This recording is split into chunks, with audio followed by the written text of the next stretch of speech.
Sir Daniel Michael Blake Day-Lewis, born the 29th of April 1957, is a retired English actor who holds both British and Irish citizenship. Born and raised in London, he excelled on stage at the National Youth Theatre, before being accepted at the Bristol Old Vic Theatre School, which he attended for 3 years. Despite his traditional actor training at the Bristol Old Vic, he is considered to be a method actor, known for his constant devotion to and research of his roles. He often remains completely in character for the duration of the shooting schedules of his films, even to the point of adversely affecting his health. He is one of the most selective actors in the film industry, having starred in only 5 films since 1998, with as many as 5 years between roles. Protective of his private life, he rarely gives interviews and makes very few public appearances. Day-Lewis shifted between theatre and film for most of the early 1980s, joining the Royal Shakespeare Company and playing Romeo in Romeo and Juliet and Flute in A Midsummer Night's Dream. Before appearing in the 1984 film The Bounty, he starred in My Beautiful Laundrette, 1985, his first critically acclaimed role, and gained further public notice with A Room with a View, 1985. He then assumed leading man status with The Unbearable Lightness of Being, 1988.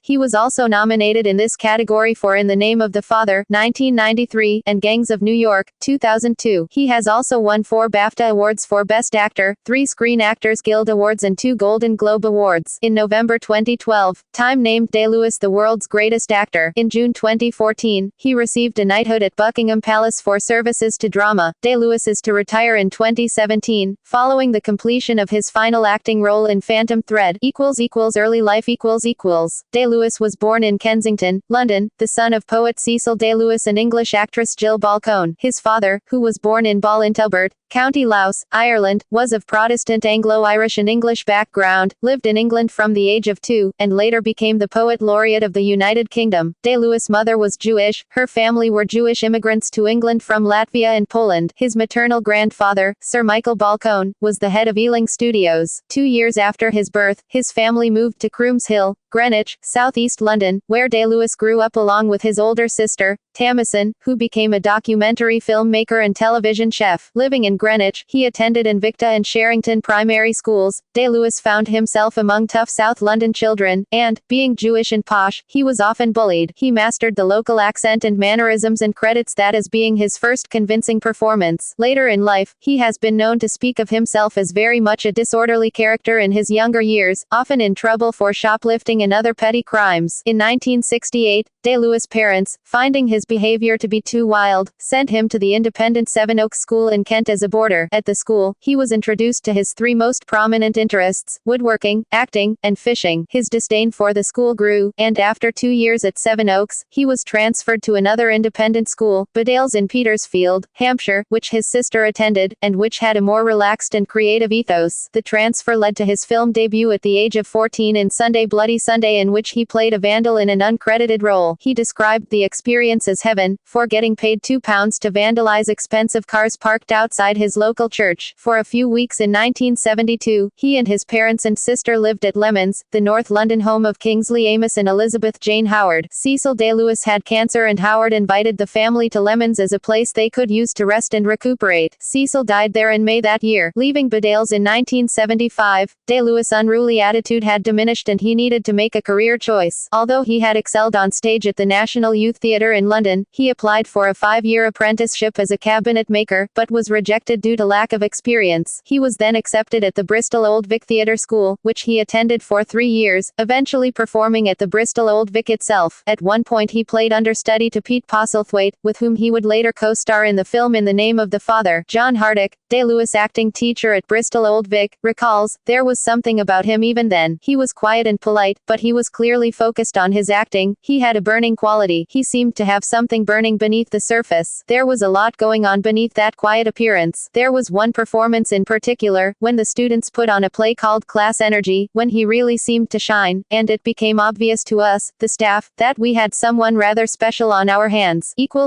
Career 1980s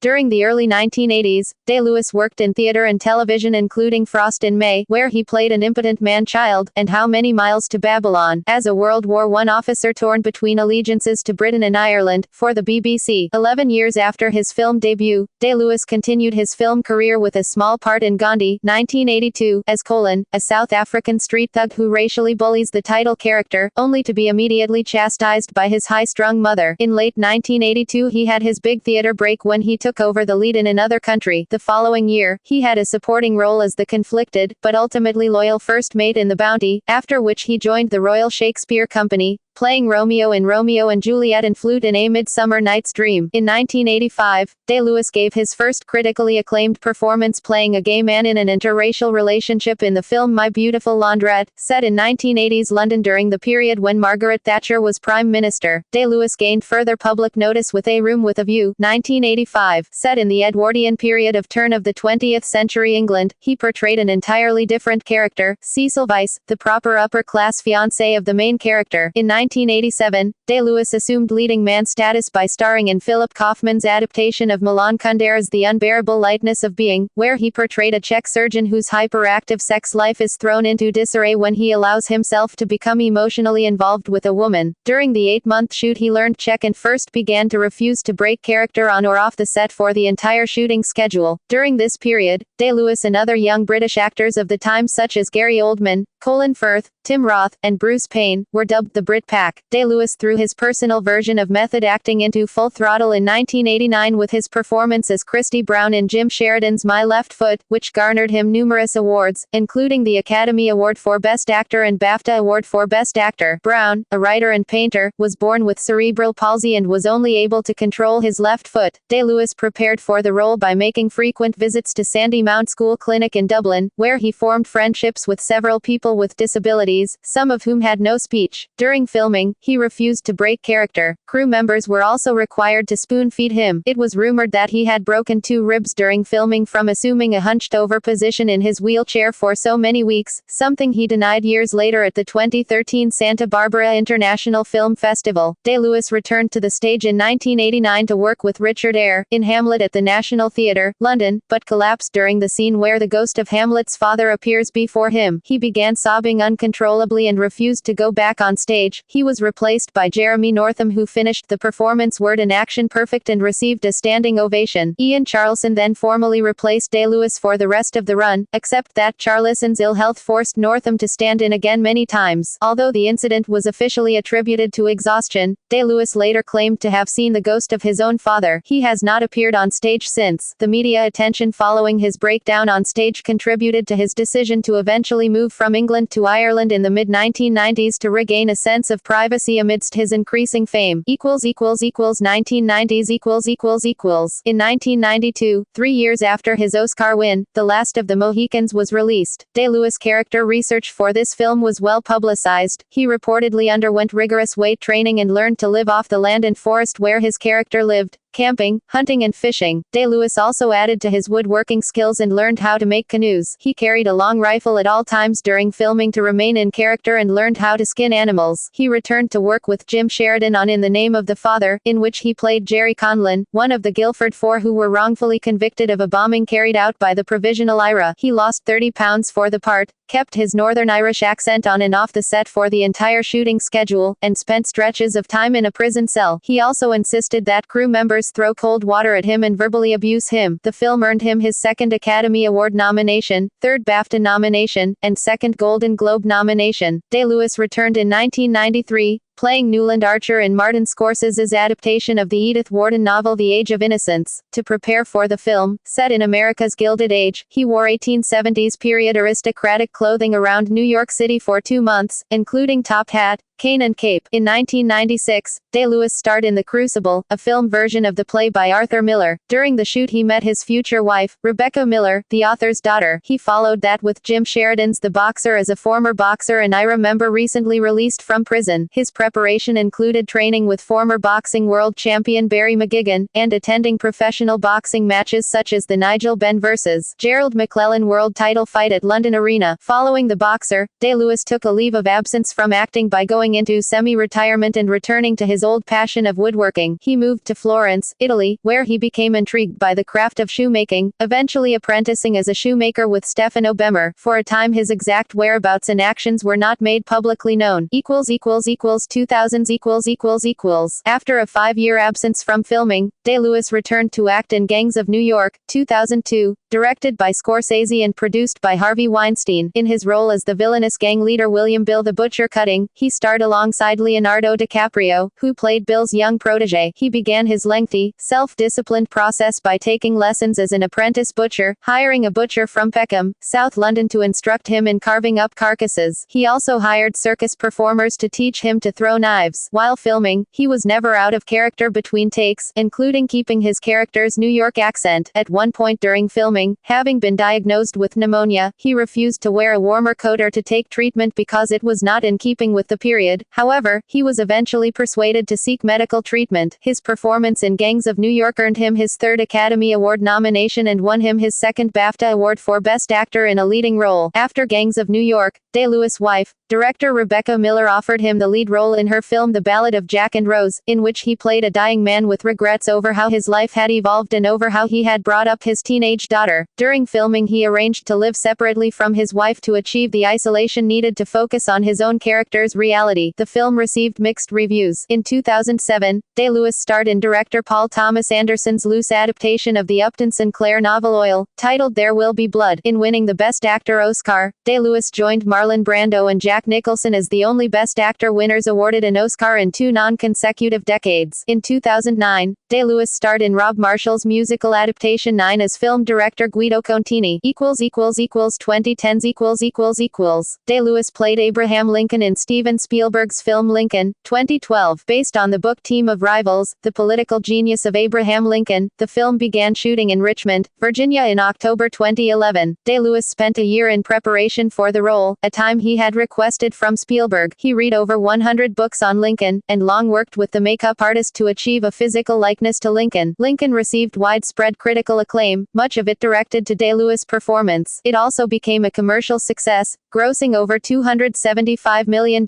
worldwide. In November 2012, Day-Lewis received the BAFTA Britannia Award for Excellence in Film. At the 70th Golden Globe Awards on the 14th of January 2013, Day-Lewis won his 2nd Golden Globe Award for Best Actor, and at the 66th British Academy Film Awards on the 10th of February, he won his 4th BAFTA Award for Best Actor in a Leading Role. At the 85th Academy Awards, Day-Lewis became the first 3-time recipient of the Best Actor Oscar for his role in Lincoln. John Hardick, Day-Lewis acting teacher at Bristol Old Vic Theatre School, lauded his achievement. Although we have quite an impressive alumni, everyone from Jeremy Irons to Patrick Stewart, I suppose he is now probably the best known, and we're very proud of all he's achieved. I certainly hold him up to current students of an example, particularly as an example of how to manage your career with great integrity. He's never courted fame, and as a result he's never had his private life impeached upon by the press. He's clearly not interested in celebrity as such, he's just interested in his acting. He is still a great craftsman. Shortly after winning the Oscar for Lincoln, Day-Lewis announced he would be taking a break from acting, retreating back to his Georgian farmhouse in County Wicklow for the next 5 years, before making another film. His first acting role in just under 5 years will be Phantom Thread, set in the London fashion industry in the 1950s, directed by Paul Thomas Anderson. Filming began in Whitby, North Yorkshire in January 2017, with an intended release in late 2017. On June 20, 2017, Day-Lewis spokeswoman, Leslie Dart, announced that he was retiring from acting.